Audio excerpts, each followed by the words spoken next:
This video looks at a simple example of double exposure in the style of the True Detective title sequence. So here you can see we have our foreground, our subject, and we have blended in or composited in kind of a forest tree line coming out of the top of his head, and that is composited onto him. He is video, and that allows us to see both simultaneously. And using this process, we're also able to have transparency around him so that we can put stuff in the background if we so desire. So switch off my transparency and we'll take this from scratch. So I'm using a retimed video of our subject. So I'm going to create a new composition. You'll see that it looks quite different, and that's fine. And this is going to be my foreground subject. So I'm going to hit the Enter key and just call it FG for foreground, and I'm going to Command Control D to duplicate that, hit the return key and call this one matte.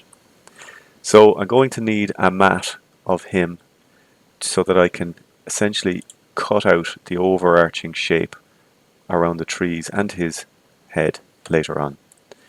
So to create a matte, I go into my effect controls, and the first thing I'll do is I will get a hue and saturation. Just to keep it simple, I'm going to make it black and white. Then I'm going to go back in color correction, curves, and I'm going to create a high contrast matte image. So I want to take all of the pixels that are black all the way up to white or almost white, and I want to make them all black. So to do that, I click and drag on the left hand side, and that turns all of the gray pixels, all of the skin tones and the hair and so on black. Now, just to make sure that I have a dense white, I'm also going to drag that slightly to the left to clip the whites. So I should have a nice black and white matte. Now, just looking down the line, this will, until you get into using kind of more advanced matte controls and tools, it's going to have a little bit of a white outline. So I'm also going to, at this stage, put a camera lens blur, and I'm going to make 3 pixels, and that is going to help with that problem. But for now, I have my matte, it's created, and I can leave it there and just switch it off for now. So I'm going to bring in my trees, and I'm going to drag them in on the layer above, and this has a border on it which I don't want, so I'm going to do a very quick masking adjustment, and you'll see that it's quite straightforward. So I'm going to double click on it, zoom in a little bit, get my rectangular mask tool, just go inside that border, click and drag, and that is now going to be applied out here. So another thing I can do is, well, I'll reposition it and get it to roughly where I want it to be, and I can scale that down a little bit so it fits better. And I can do a quick curves on that to get the sky nice and white. Not entirely necessary, but I want to keep it fairly uniform. So I'm just going to bounce all the light greys up there. Okay, that looks a little bit better. Now, I might actually do something about the border at the bottom there as well. So I'm going to go back in there and hit the M key to bring up my mask. Now, I might actually just use another mask actually, just to get rid of that.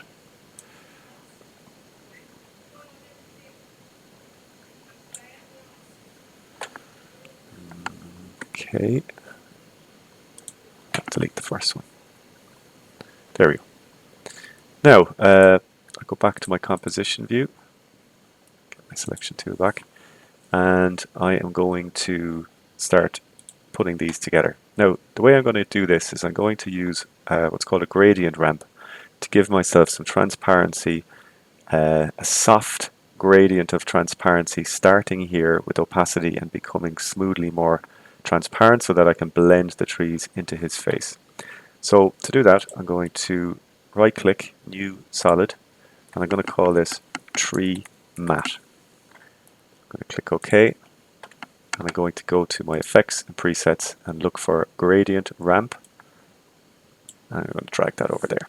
Now, because I want this to line up with this here, I'm going to make my life a little bit easier. I'm going to go Command R to bring up my rulers, and I'm going to go to where I want it to become transparent and to where it's going to be starting to become transparent. And then I'll switch back on my layer, highlight the layer, and go up to the settings in my gradient ramp. Now, hidden pretty well up the top and the bottom are the two control points. You can drag those down roughly around those lines so that it will now start. Now, this is actually upside down. I need it to be white to black. So I'm just going to change the start color to white and the end color to black. Okay. Now, I have a gradient that I can use as a track mat. So, as we saw in a different video, we go to the, I'm going to drag it down there just above it. I'm going to go to my treetop layer and assign my tree mat as a Luma mat. And you'll see it starts to blend nicely there. Okay, so that's largely done the job that I wanted to do. So I can actually leave it like this. I can do a little bit of work on my foreground just to get some of those nice kind of contrasty colors in before I go any further. So I'm going to do a few things here. I'm going to get contrast with an S-curve.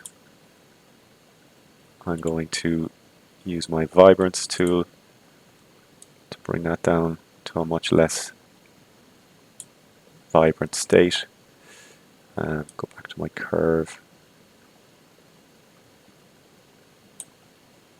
And I'm going to take the red down as well, so it's not quite as red. I'm going to bring up the green. Hit the saturation just to take a little bit of the heat out of that. Okay, so now I have the trees pretty much blended into him, but now I need to get them both into the outline here. Now, to do that, there's a few ways I could do it, but one of the tidiest ways to do it would be to get everything except that overarching mat, so the tree mat, the treetops, and the foreground, and right-click, pre-compose, and I'm going to turn it into head plus trees, and that's now going to be pre-comp, so that I can now assign my mat to be the Luma mat for all of the head and the trees together. So I assign it as a mat, track mat, and then change it to a Luma mat, and then invert it. Okay, because it is, it is black on white and not white on black. Okay, I could have changed that, flipped it inside out, but as you saw, it was the Hycon effect that was giving us black on white. But that's not a problem. We just invert our track mat, and it allows us to punch a hole and do it the other way around. I'm going to just hit Command and semicolon to get rid of my markers, or guides rather. No, just zoomed in by accident there. So now we have something close to the effect. Now we can see here there's some small issues happening here. I can kind of see the bottom of the trees image, so go back in, go to my tree mat, assign the end of the ramp, so I can bring that up like that. Now that's given me a smoother grade down. Now you can play around with this as much as you want thereafter. So you can go into your treetops, you can scale them up, you can move them down, you can then go back to your tree mat and change where the transparency starts, where it ends, and that will then update when you go up to your main composition. You'll now see it a little bit tidier. So the last thing you would do here is you would use an adjustment layer to do some kind of an overarching effect. So you could go back into your curves now, for example, and apply them to everything. Now, you technically, I suppose, you don't need to do an adjustment layer here because you could put the effects directly on the pre-comp, but sometimes it's handy just to have it separate anyway in case you put some different things into this composition. So it might be a case of lightening the lights, giving us a little bit more detail in the highlights, and a little bit more contrast, and so on. You can play around with that to your heart's content.